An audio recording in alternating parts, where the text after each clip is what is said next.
एक रहेंगे तो सेफ रहेंगे नारे के साथ राज्य कर्मचारी संयुक्त परिषद का द्विवार्षिक अधिवेशन गंगा बहुउद्देशीय सभागार में संपन्न हुआ, जिसमें जिला अध्यक्ष के रूप में वेद प्रकाश पांडे का निर्वाचन हुआ, जिससे सब में हर्ष।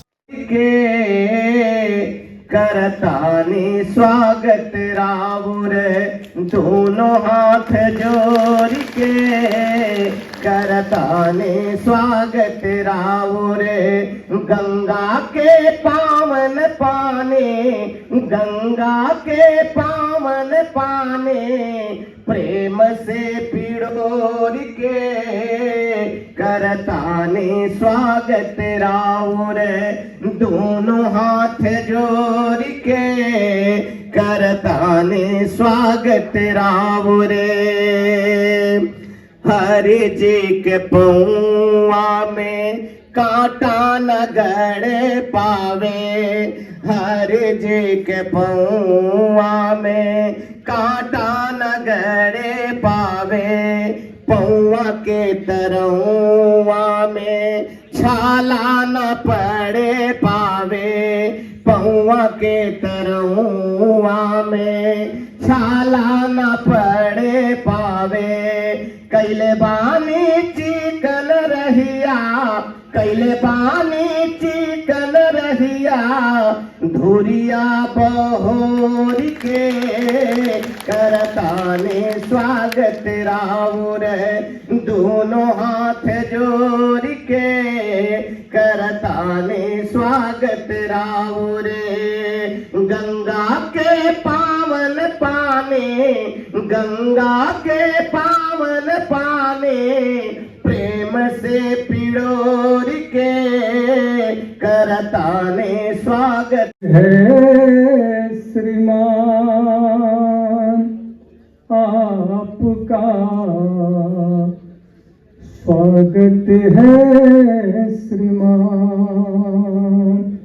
आपका, स्वागत है श्रीमान आपका, स्वागत है श्रीमान आप पधारे ऐसे जैसे सेवरी के घर भगवान, आपका स्वागत है श्रीमान आपका, स्वागत है श्रीमान आप पधारे ऐसे जैसे सेवरी के घर भगवान, आपका स्वागत है श्रीमान आपका, स्वागत है श्रीमान। तो चाहूंगा तालियां आपकी बहुत कमजोर हैं। कहाँ उठाए कहाँ बिठाए हम ये समझ न पाए, कहाँ उठाए कहाँ बिठाए हम ये समझ न पाए, दिल में रखे के पलक बछाए आप ही कुछ बतलाए, कैसे आपको पेश करूं मैं अपना दिल और जान, आपका स्वागत है श्रीमान आपका, स्वागत है श्रीमान। धन सत्या सिंह जी, इस अधिवेशन के मुख्य अतिथि आदरणीय प्रदेश के अध्यक्ष आदरणीय हरकिशोर तिवारी जी, विशिष्ट अतिथि प्रदेश अपर महामंत्री आदरणीय डॉक्टर नरेश जी, सभी संगठनों के पदाधिकारीगण, इन पदाधिकारियों के मान सम्मान की अभिवृद्धि करने वाले संगठन के सभी संघर्षशील साथी जो इस मंच के सामने बैठे हुए हैं, जिनकी उपस्थिति से यह अधिवेशन अपनी सफलता को प्राप्त कर रहा है, और इस अधिवेशन के मंच का संचालन कर रहे आदरणीय वेद प्रकाश पांडे जी, हम अपने साथियों का, मैं प्रदेश अध्यक्ष जी से कहना चाहूंगा कि हम विश्वविद्यालय के कर्मचारियों और शिक्षकों की तरफ से, जननायक चंद्रशेखर विश्वविद्यालय की तरफ से, अपने अध्यक्ष प्रोफेसर अखिलेश राय की तरफ से भी हम आपका हार्दिक स्वागत और अभिनंदन करते हैं। इस अध्यक्ष इस सामने बैठे हुए, जिनके बल पर हम नेतृत्व करते हैं, जिला प्रशासन से दो टूक संघर्ष करते हैं, उन संघर्षों से अवगत हों और वह प्रदेश की सरकार से आंख में आंख मिला करके हमारी बात को कह सकें। थोड़ी देर की खामोशी है, आगे फिर शोर है। थोड़ी देर की खामोशी है, आगे फिर शोर है।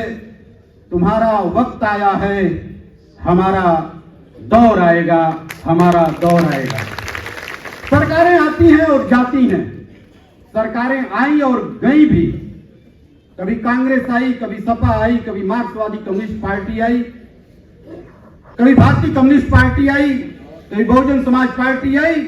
आज भारतीय जनता पार्टी की प्रदेश में और देश में सरकार है, लेकिन इनका वक्त आता है और कर्मचारी और शिक्षक संगठनों का दौर आता है। इनके वक्त आए और चले गए, लेकिन हमारी ताकत है कि आपका दौर बराबर बरकरार रहा है, बरकरार रहा है, बरकरार रहा है। और आज ये दौर बरकरार रहने के बाद भी सरकार के आगे हमारे कर्मचारी आज अपने आप को कमजोर महसूस कर रहे हैं। उस कमजोरी का आपको यदि याद होगा, आपने एक आंदोलन चलाया था। आंदोलन उत्तर प्रदेश में चल रहा था, लेकिन उत्तर प्रदेश की परिधि के तीनों तरफ जो 3 राज्यों में चुनाव चल रहा था, वहां की सरकारें या तो गिर गई या तो उलझ गई, उनको मेजॉरिटी नहीं मिली थी। यही सरकार थी। लेकिन हमारा आंदोलन यदि वापस हुआ तो वो सरकार इतना चढ़ करके बोलने लगी,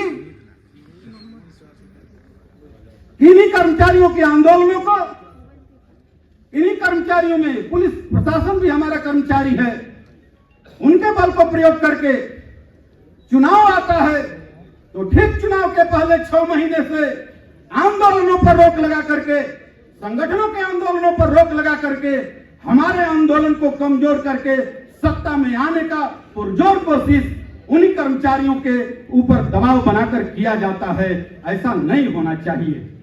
यदि सरकार अपने गुणों के आधार पर प्रदेश में अपनी सरकार और देश में अपनी सरकार स्थापित करना चाहती है, तो हमें भी अधिकार है कि हम भी अपना आंदोलन उसी दौर में करें और हम बताएं कि सरकार के क्या गुण हैं, हमारे कर्मचारियों का कितना शोषण होता है, हमारे अधिकारियों का, हमारे शिक्षकों का कितना शोषण होता है। हमें भी यह अधिकार चाहिए। यदि चुनाव आता है तो उसके 6 महीने पहले सरकार में ऐस्मा नहीं लागू होना चाहिए। ऐस्मा लगा करके और हमारे संगठन की आवाज को दबा करके सत्ता में आने का खेल बंद होना चाहिए और कर्मचारियों और शिक्षकों के दर्द को सुना जाना चाहिए। सरकार पर हम आपसे गुजारिश करते हैं कि इसके लिए आप दबाव बनाएंगे। महोदय, आपके सामने मैं ये कहना चाहता हूं कि उत्तर प्रदेश में एक सर्वोच्च दयाल सक्सेना कवि हुए थे, कहे थे कि मैं इतना कायर हूं तो उत्तर प्रदेश हूं, मैं उससे सहमत नहीं हूं। यदि बलिया फायर है तो ब्रिटिश सरकार हो या जनरल डायर हो, उत्तर प्रदेश के आगे पूरी दुनिया कायर है। और उत्तर प्रदेश को के आगे जब पूरी दुनिया कायर होती है तो उसके पीछे बलिया फायर रहता है और तब उत्तर प्रदेश जो है पूरी दुनिया को कायर साबित करता है। बलिया की सरजमी पर आप आए हैं। हम बलिया के तमाम शिक्षकों, कर्मचारियों, महिला माताओं, बहनों, साथियों की तरफ से आपका हार्दिक अभिनंदन इस बात से करते हैं कि इसमें बैठे हुए जितने भी कर्मचारी हैं उसमें से 90% 2005 के बाद नियुक्त कर्मचारी और शिक्षक हैं। ये सरकार जब आती है तो 2005 के बाद जो भी शिक्षक और कर्मचारी उत्तर प्रदेश में ही नहीं बल्कि देश में नौकरी प्राप्त करते हैं उनके पेंशन के हक को छीन लेती है। अटल बिहारी वाजपेयी वह निर्णय करते हैं और मोदी जी उस निर्णय को जारी रखते हैं। आने वाली अन्य पार्टियों की सरकारें भी उसको जारी रखती हैं। इसलिए उनका वक्त आया और मेरा दौर जाने लगा, कर्मचारियों के संगठनों का दौर जाने लगा। लेकिन ये बता रहे हैं कि हमारा दौर गया नहीं है। ये आपके सामने साक्षी हैं। ये आपकी तरफ कातर निगाहों से देख रहे हैं कि मेरा प्रदेश अध्यक्ष आया है। तो इसका संदेश उत्तर प्रदेश की सरकार को नहीं बल्कि देश की सरकार को भी जाएगा कि कर्मचारी कहीं न कहीं आपसे असहमत हैं। 2005 में जो नई पेंशन नीति लेकर के आते हैं उसमें 10% कर्मचारी का कटता है और 10% सरकार देने का वादा करती है, फिर 14% देने का वादा करती है और अब 18.5% का गीत गा रही है। लेकिन उसमें पेंशन नहीं थी और कटौती का जो 24% कटौती था उसका 60% हमको एक मुश्त जीपीएफ के रूप में मिलना था। आज अब जब आपके संगठनों का दबाव बढ़ने लगा तो वो यूपीएस लेकर के आ गई सवाल और कहती है कि ऐसी पेंशन नीति तो कभी थी ही नहीं। महोदय, यूपीएस में हमारे अंतिम 6 महीने के औसत का वो पेंशन देने का आधा पेंशन देने का वेतन के आधा पेंशन देने का वादा तो करते हैं, लेकिन जो 10% और 18.5%, 28% की जो कटौती है उसको गटक जाने का भी यूपीएस में वो प्रावधान करते हैं। उसके बारे में उनके पास कोई नीति नहीं है कि हमारे 28% का क्या होगा। वो 28% वो खा जाएंगे और तब हमको पेंशन देंगे। पुरानी नई पेंशन व्यवस्था में जीपीएफ था तो पेंशन नहीं थी और इसमें पेंशन दिए तो जीपीएफ खा जाएंगे। ये नीति हमारे इन कर्मचारियों को स्वीकार नहीं है। वो तब स्वीकार होगी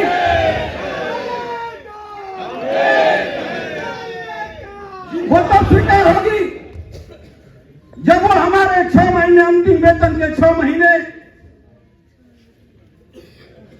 का आधा औसत का आधा पेंशन देंगे और जो 28.5% है उसमें वो अपने पैसे का कुछ दें चाहे न दें, लेकिन हमारे 10% का पूरे जीपीएफ के ब्याज के सहित हमें भुगतान रिटायरमेंट की तारीख को होना चाहिए।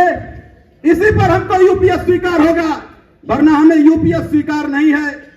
इन्हीं शब्दों के साथ मैं बलिया के समस्त कर्मचारियों और शिक्षकों की तरफ से अपने तमाम जनपद के संगठनों की तरफ से बलिया की सरजमी पर आपका एक बार पुनः हार्दिक अभिनंदन और स्वागत करते हुए अपनी वाणी को विराम देता हूं, इस आशा और विश्वास के साथ कि जब आप प्रदेश की सरकार से बात करेंगे तो 2 टूक बात करेंगे कि आपको यदि रहना है तो हमारी कर्मचारियों के, शिक्षकों के सम्मान की, हक की सुरक्षा करनी पड़ेगी।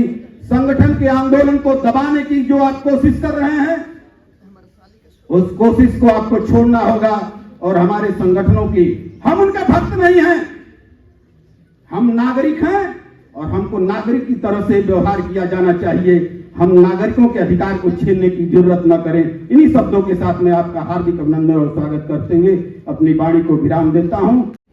जनपद बलिया के हजारों हजार कर्मचारी कर रहे थे, उस कार्यक्रम की अध्यक्षता कर रहे एवं सत्या सिंह जी का मैं जनपद बलिया के हजारों हजार शिक्षक और कर्मचारियों की तरफ से मैं आपका अभिनंदन करता हूं, स्वागत करता हूं, वंदन करता हूं। इस मंच की गरिमा राज्य कर्मचारी संयुक्त परिषद के सम्मानित श्रद्धेय प्रदेश अध्यक्ष हरिकिशोर तिवारी जी का हजारों हजार कर्मचारियों की तरफ से बार बार आपका अभिनंदन करता हूं, स्वागत करता हूं। इस मंच की गरिमा के लिए सम्मानित श्री नरेश कुमार जी आप सबके बीच उपस्थित है। जनपद बलिया के एक लाल आपका हृदय से सम्मान करता है, स्वागत करता है, वंदन करता है। आपके बीच सर्वे सम्मानित रविंद्र कुमार जी हम सबके बीच उपस्थित हैं। यह जनपद बलिया के एक कर्मचारी आपका सम्मान करता, आपका स्वागत करता, आपका अभिनंदन करता है। और जिस ऊर्जा के लिए यह बलिया की मिट्टी महर्षि भृगु की तपोभूमि, जिन्होंने अपने पौरुष के बल पे इस सृष्टि के रचयिता विष्णु भगवान को भी समझाने का दायित्व निर्वहन किया, ऐसे महर्षि भृगु की तपोभूमि पर मैं आप सबका हृदय से सम्मान करता हूं, आप सबका अभिनंदन करता हूं।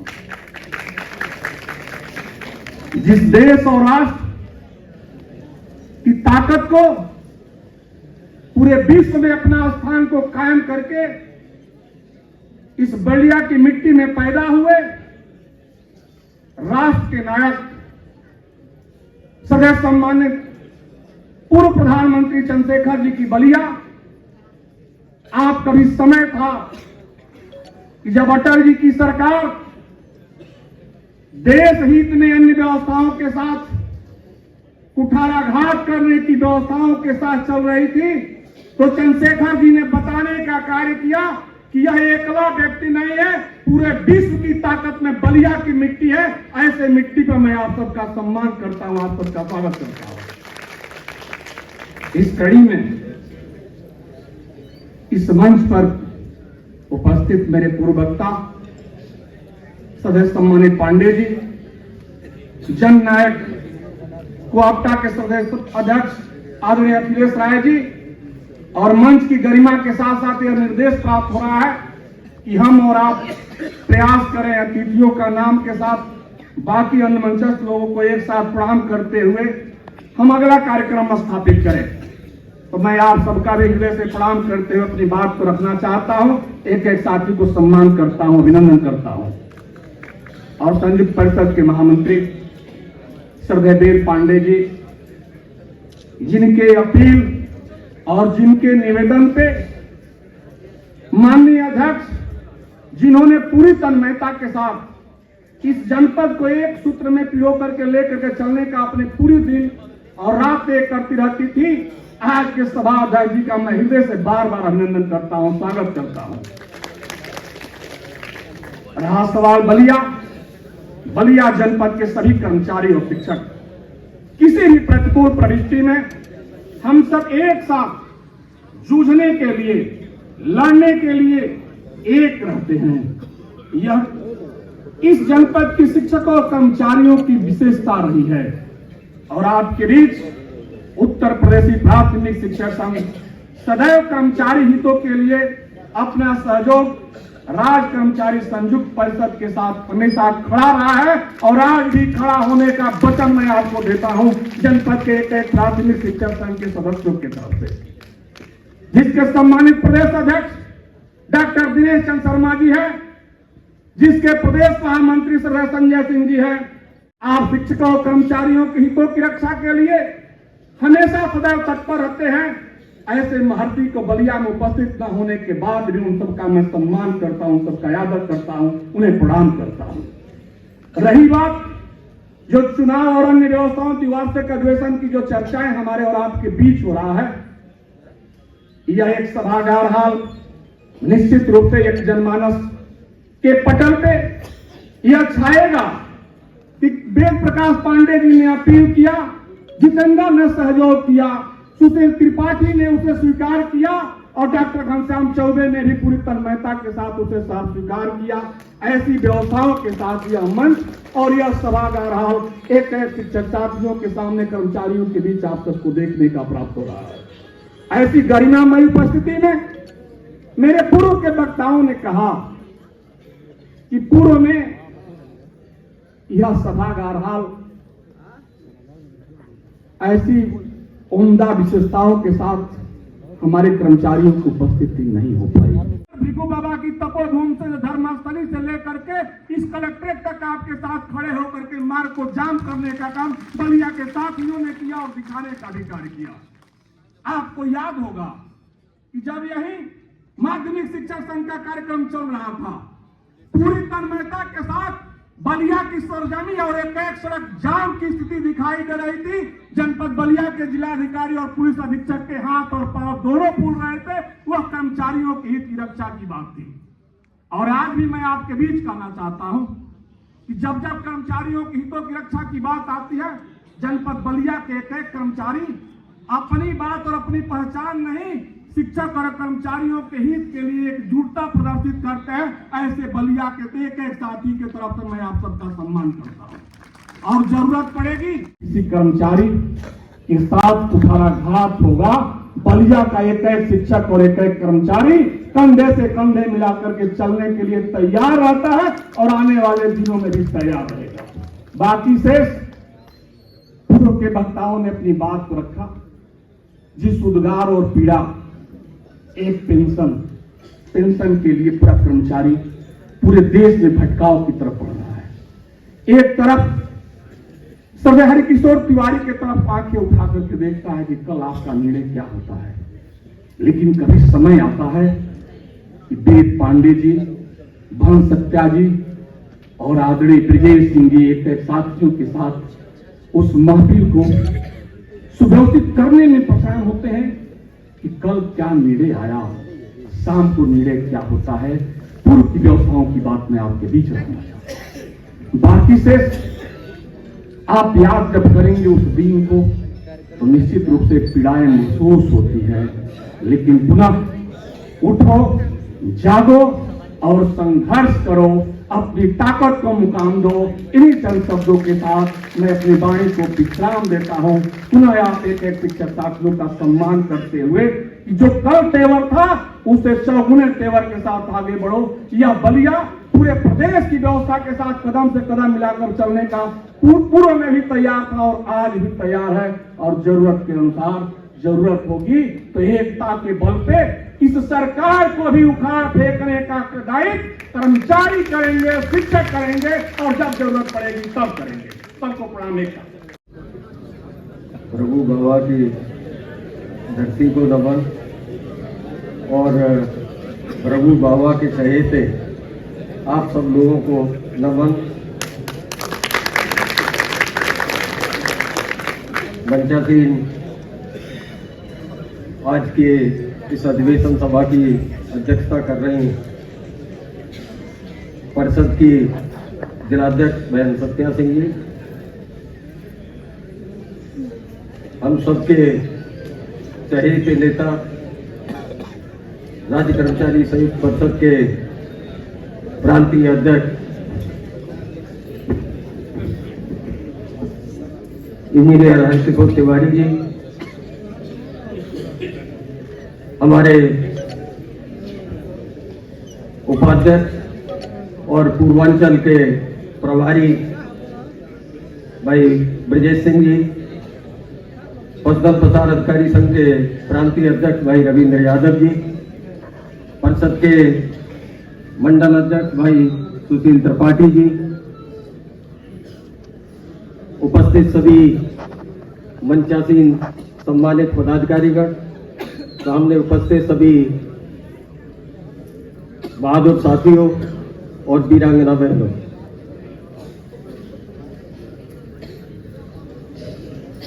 आज इस विशाल सभागार में आप सबकी ऐतिहासिक उपस्थिति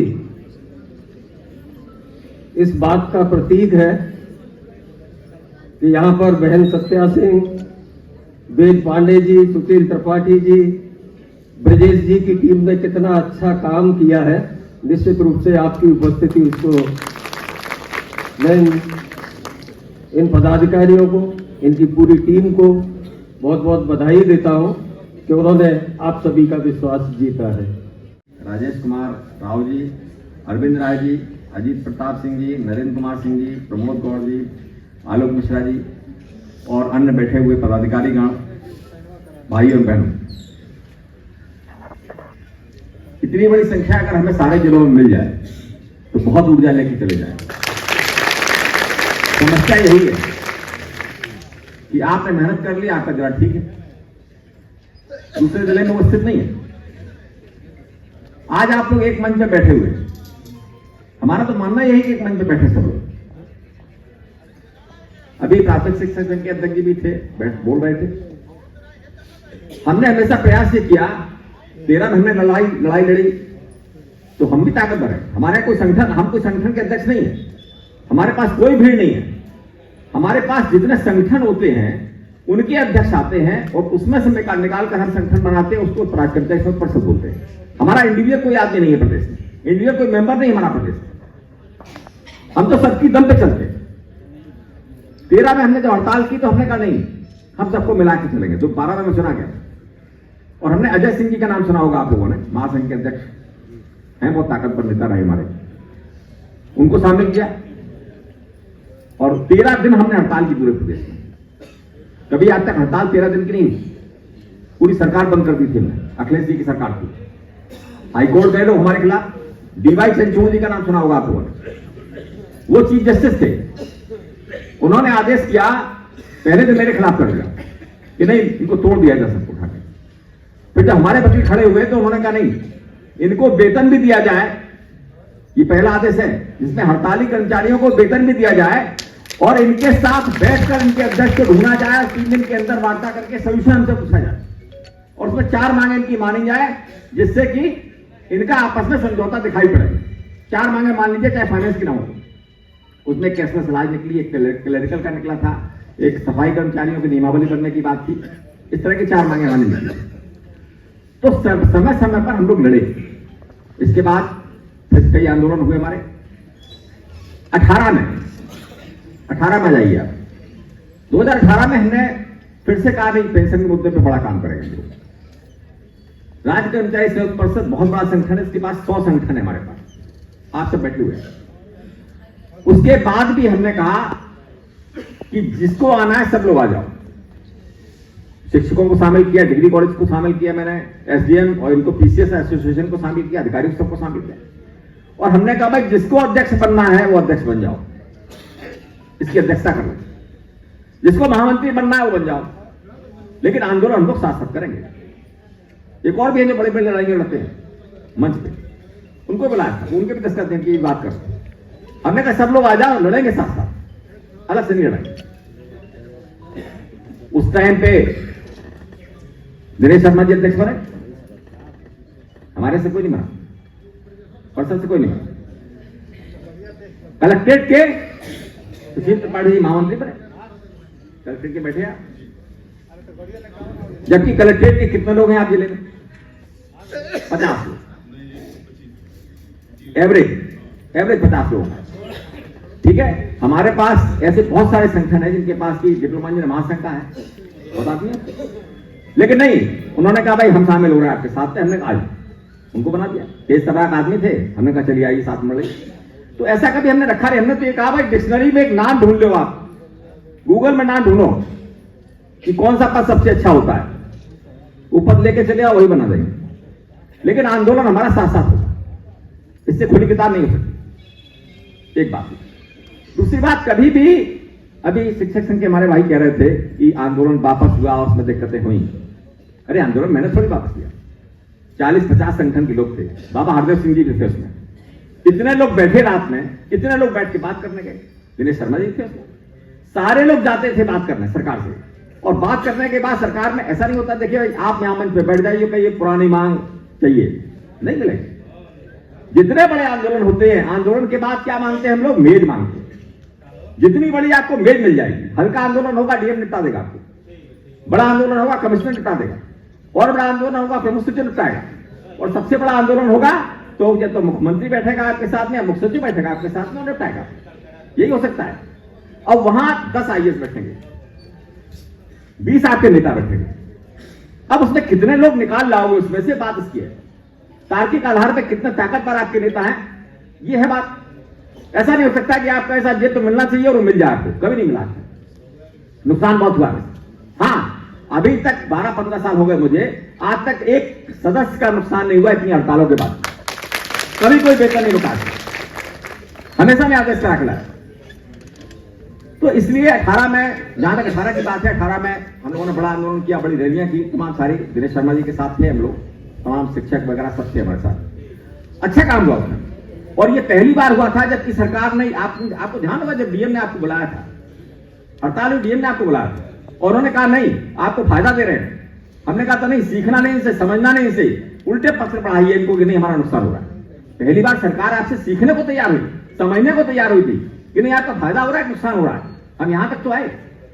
13 में जब हमने हड़ताल की, 13 में जब हम लोगों ने आंदोलन किया, तो हम लोगों ने लगभग 52 सांसदों से लिखवाया था। आप ही लोगों ने लिखवाया, हर जिले से लिखवाया था। पहली बार हुआ था जिसमें बाबा जी फंस गए चक्कर में हमारे। बाबा जी जानते नहीं थे क्या होता है जो लिखा पड़े, पेंशन क्या होती है।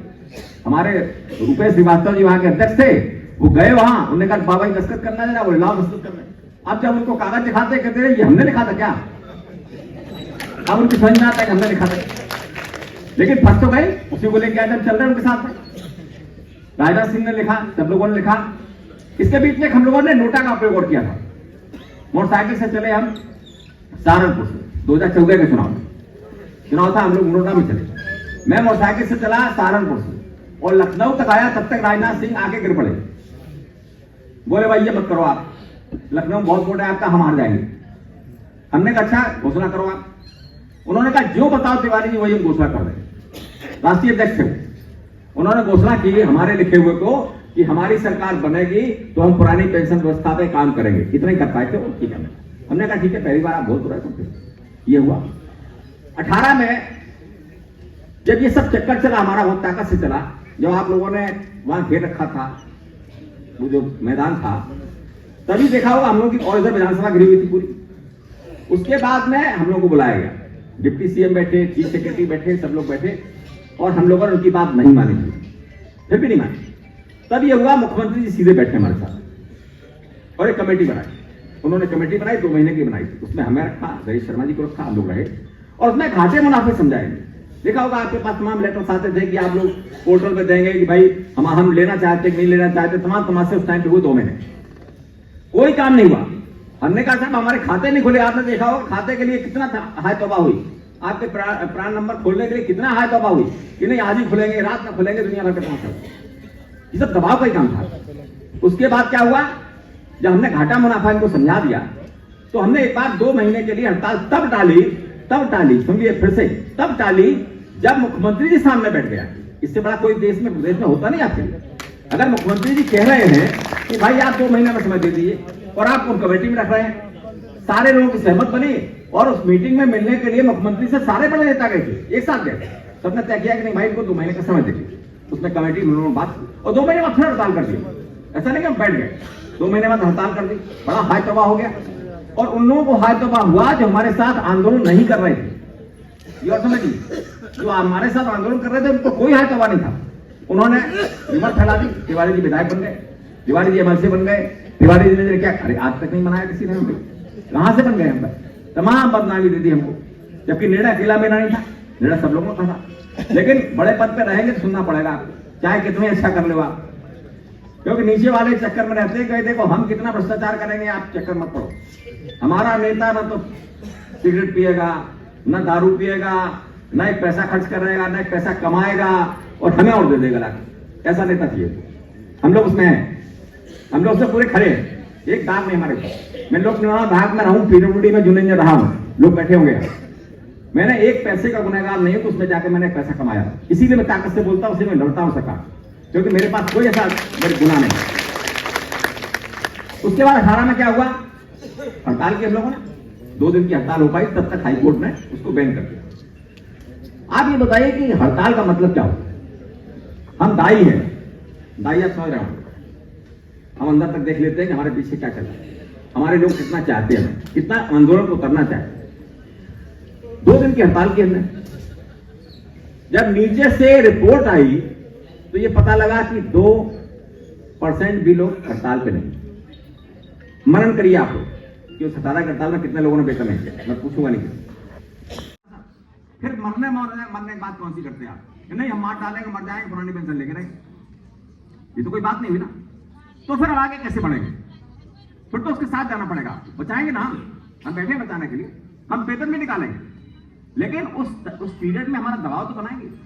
चलिए आगे चलिए, 21-22 में जो हम लोगों ने फिर एक निर्णय लिया, और एक बात बता दें आपको, जो राज्य कर्मचारी होता है, टीचरों को अगर हम अड्डा हटा दें, राज्य कर्मचारी 1956 की नियमावली से बना हुआ।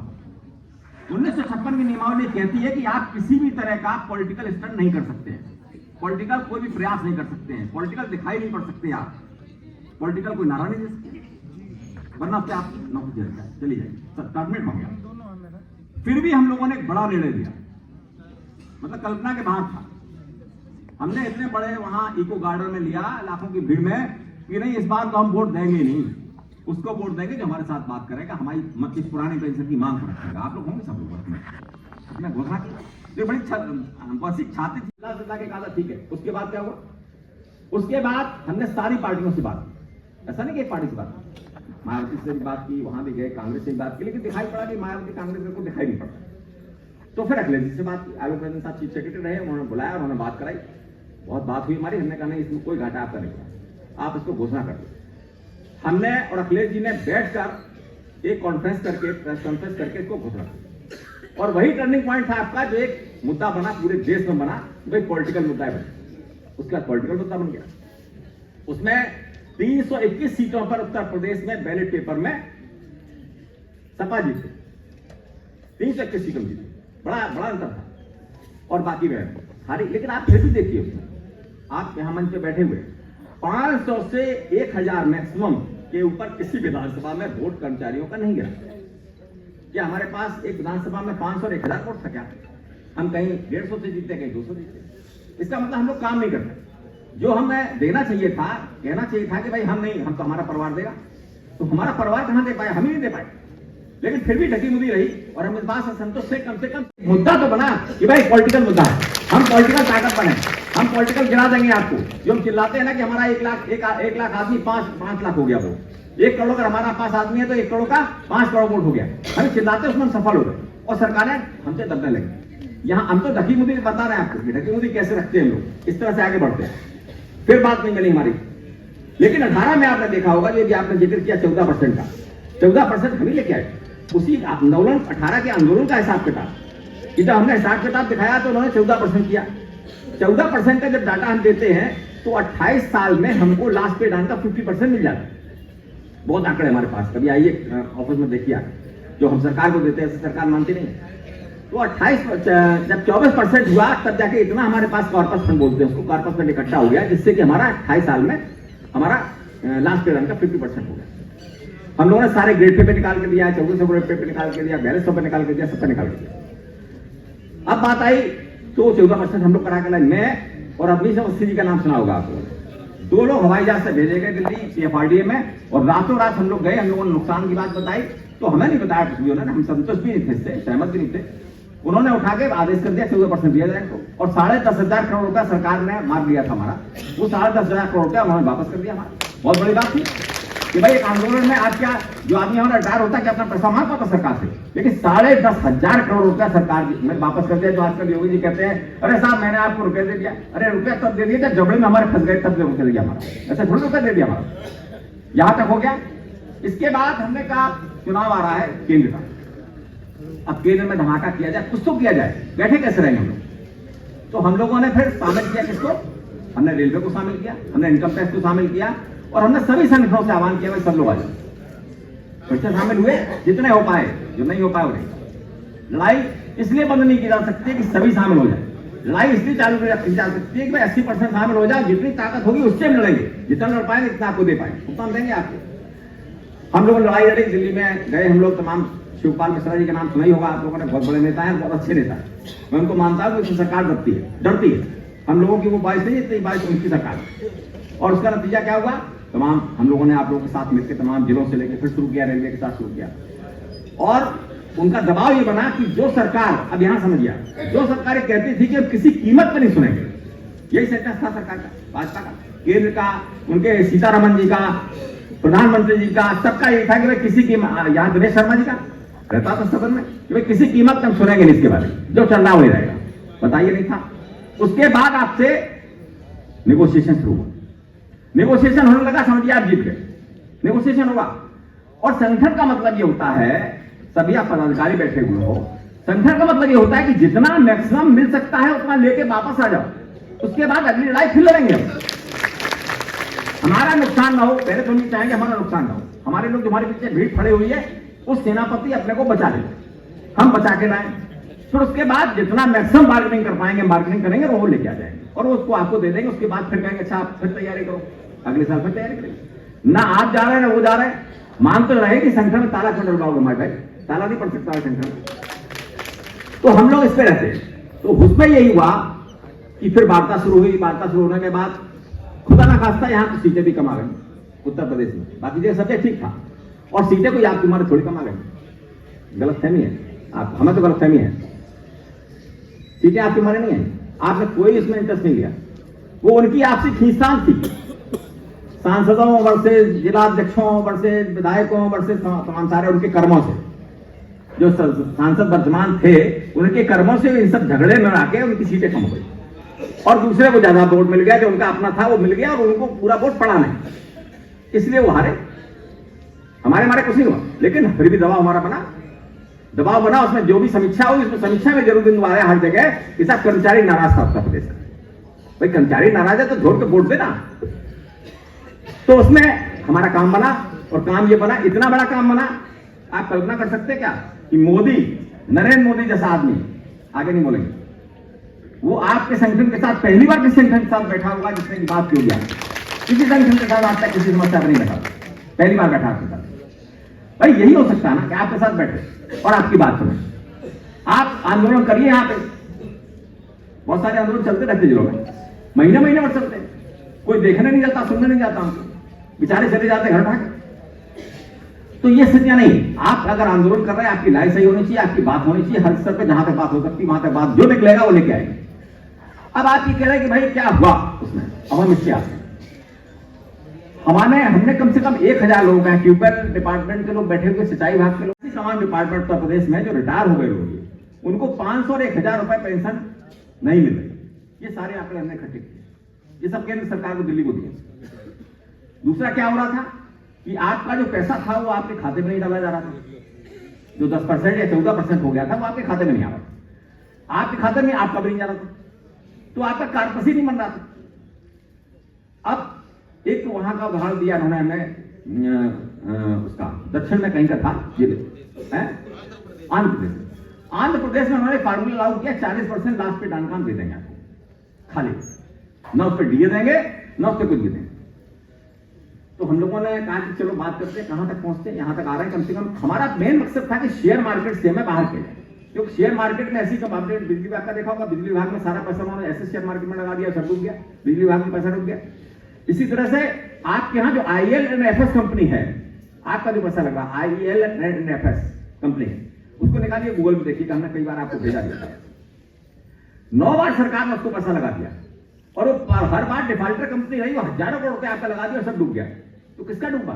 सरकार का नहीं डूबा, पैसा आपका डूब गया। आपका कार्पस कहां से बढ़ेगा? नहीं बढ़ रहा, ये पकड़ा हम लोगों ने, तो हम लोगों ने उसको चिल्लाना शुरू किया। तो हमारा कहना था कि हमें शेयर मार्केट से बाहर लाइए, सबसे पहला काम शेयर मार्केट से बाहर आने की बात हो गई।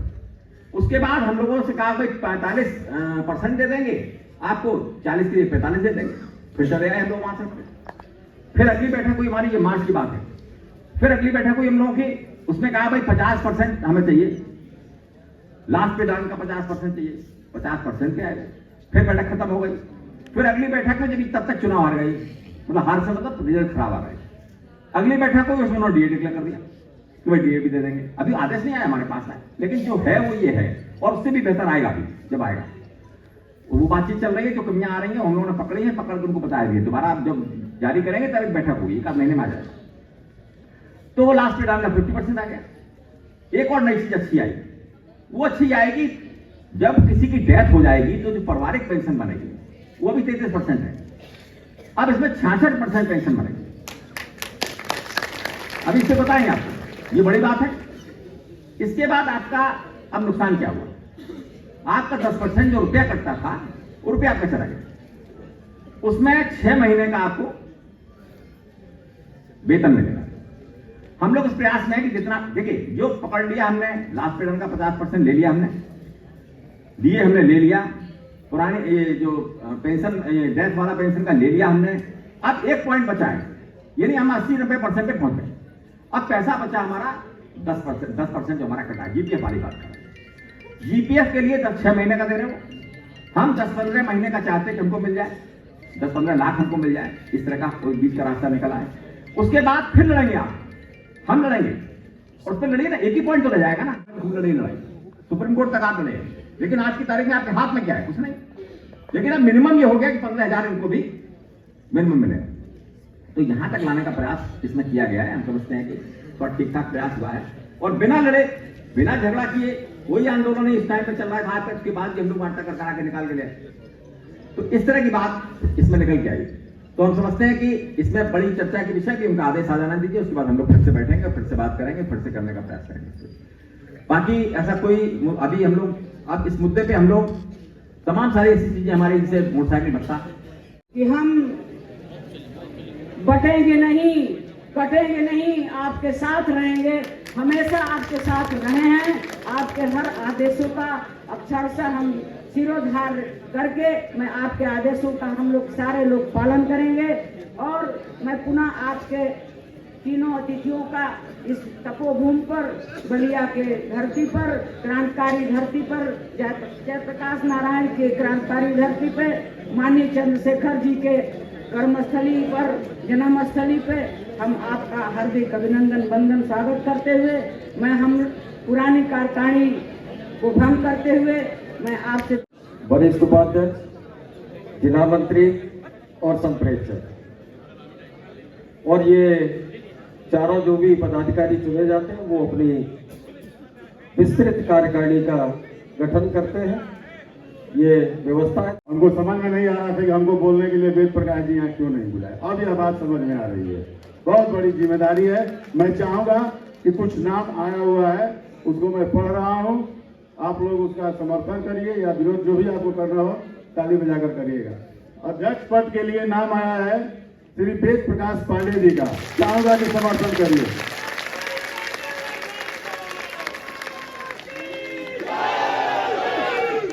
बहुत बहुत धन्यवाद साथियों, मैं भी समर्थन कर दिया आप लोगों के साथ। दूसरा नाम है मंत्री पद के लिए विनोद कुमार मिश्रा जी।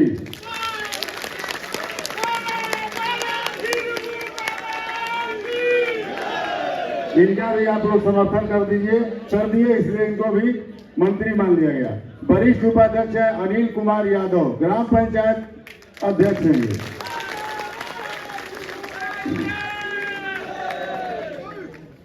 और अंत में एक नाम है संप्रेक्षक के लिए अजीत कुमार, सिंचाई खरसंग से हैं, इनका भी आप लोग बहुत बहुत धन्यवाद। 4 पद के लिए आप लोग मनोनीत किए हैं, और मैं चाहूंगा कि अगला जो है अपने कार्यकारिणी का गठन भाई वेद प्रकाश जी करेंगे। हमारे आगे ये हैं बाहर के प्रतिनिधि हैं जो हमारे ऊपर अंकुश रखने के लिए लगाए गए हैं। मैं चाहूंगा प्रेक्षक महोदय से कि आप भी इस पर कुछ कहें।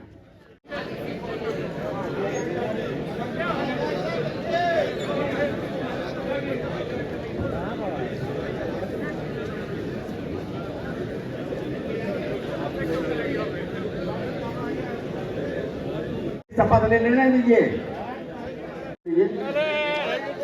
राज्य पंचायत परिषद उत्तर प्रदेश के पद का नाम लीजिए।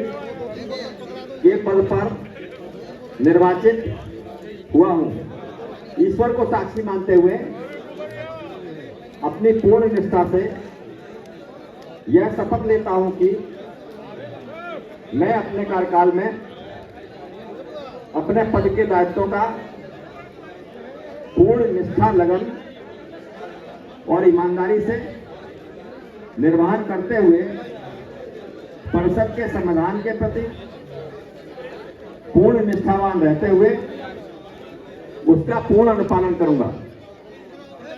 परिषद हित में अपने पद के दायित्वों के अनुरूप गोपनीयता बनाए रखूंगा एवं परिषद के घोषित उद्देश्यों की प्राप्ति हेतु सतत प्रयत्नशील रहूंगा। ईश्वर मेरी मदद करे। एक और अभी ये पांडे जी अपना गठन करेंगे, इसमें तमाम सारे विभागों के सभी लोग आएंगे, सभी को उपाध्यक्ष सचिव संगठन मंत्री बनाएंगे, लंबी कार्यकारिणी इनकी होगी। जारी और शिक्षकों के हित में काम करिए, यही तैयारी है। मंत्री जी आप भी आइए, मंत्री जी को हाँ बोलिए। हाँ, शिक्षा विभाग से हूँ और आज राज्य कर्मचारी संयुक्त परिषद जनपद शाखा का अध्यक्ष चुना गया है। आज ये कैसा कार्यक्रम होगा? राज्य कर्मचारी संयुक्त परिषद एक रजिस्टर्ड संस्था है जिसके अपने बाइलाज है। उस बाइलाज के हिसाब से 2 वर्ष के कार्यकाल के बाद द्विवार्षिक अधिवेशन और चुनाव होते हैं। उस द्विवार्षिक अधिवेशन का आज आयोजन किया गया और चुनाव भी नई कार्यकारिणी का गठन किया गया, उसमें मैं अध्यक्ष हूँ। बतौर आप अध्यक्ष हैं, आपकी जिम्मेदारियाँ क्या होगी? हमारी जिम्मेदारियाँ अपने शिक्षक कर्मचारियों की समस्याओं जो लोकल स्तर पे हैं उनको यहाँ समाधान कराना, जो प्रांत स्तर पे है उनको प्रांत के पदाधिकारियों से अवगत करा के समाधान कराने का प्रयास करना, यह हमारी सर्वप्रथम जिम्मेदारी है। अक्सर देखा जाता है कि जो उच्च अधिकारी होते हैं कहीं के नीचे के जो कर्मचारी उनका शोषण करते हैं, ऐसे में आपका संगठन और आप इनके लिए क्या करेंगे? संगठन में शोषण जो जहाँ भी शिकायत आएगी, जहाँ भी होगी, उस उच्च अधिकारी का ध्यानाकर्षण कराएंगे, लोकतांत्रिक तरीके से उसको अवगत कराने का कार्य करेंगे। अपने कर्मचारियों को जनता की समस्याओं के लिए आप क्या संदेश देना चाहेंगे? मैं अपने कर्मचारियों से ये कहूँगा कि मन लगा के काम करें और उनकी हर समस्या हमारी समस्या होगी, उनकी हर समस्या का समाधान हम कराएंगे। अगर दोनों की समस्या हो, आपसी टकराव, आप किसका साथ देंगे? दोनों के बीच के सामंजस्य निकलते हैं। अगर कर्मचारी हितों की बात आएगी तो कर्मचारी हितों की बात आएगी, मगर जनता की अनदेखी कभी नहीं की जाएगी। जनता के हितों की देखते हुए कर्मचारी समाज को भी अगर समझाने की जरूरत पड़ेगी तो समझाया जाएगा। कर्मचारी हित के साथ साथ जनता हित सर्वोपरि होता है।